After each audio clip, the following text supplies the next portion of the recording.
என் குருநாதர் முதல்வர் மு. மாதேஸ்வரன் அவர்களை வணங்கி, குரு பெயர்ச்சியின் மிதுன ராசி பற்றி நம்ம பார்க்க போறோம். மிதுன ராசிக்கு மிதுன ராசிக்கு 7, 10 கூடிய குரு இப்ப பெயர்ச்சியாகி உங்களுக்கு எங்க வர்றாருன்னா, ராசிக்கே வர்றாரு. அதாவது ஜென்மத்துக்கு வர்றாருன்னு அர்த்தம். ஜென்ம ராசி, ஜென்ம நட்சத்திரம் அப்படின்னு சொல்லுவோம் இல்லங்க. அந்த மாரி இடத்துக்கு வரப்போறார். அப்ப ஜென்மத்துக்கு குரு வரப்போறார். அப்போ 7ஆம் இடத்துக்கு 7ஆம் இடத்துலயும், 10ஆம் இடத்துக்கு 4ஆம் இடத்துலயும் உட்காருவாரு. அப்ப ஜென்மத்தில உட்கார்ற குரு, ஜென்ம குரு ராமர் வனவாசம் அப்படின்னு சொல்லுவாங்க. ஒரு ஜோதிட விதி.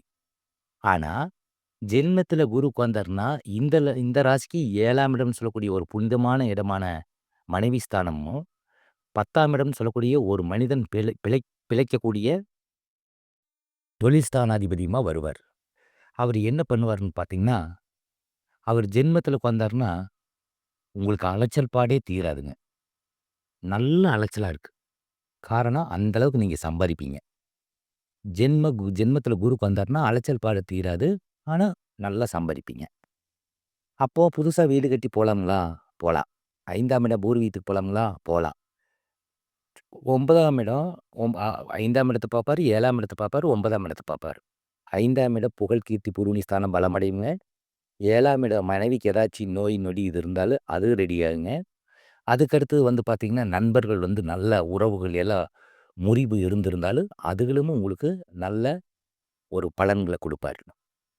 9ஆம் பார்வையா 9ஆம் இடத்த பார்க்கறனால, பொருளாதார நிலைமை நல்ல மேன்மை அடையும். அப்போ இவரு என்ன பண்ணுவாருன்னு கேட்டீங்கன்னா, ஜென்மத்தில இருக்கிற குரு உங்களுக்கு நல்லதே பண்ணுவாரு. எதை பத்தி நீங்க கவலையே பட வேண்டியதில்ல. அப்ப மிதுன ராசிக்காரங்களுக்கு நல்ல யோகமானது தான் இருக்கு.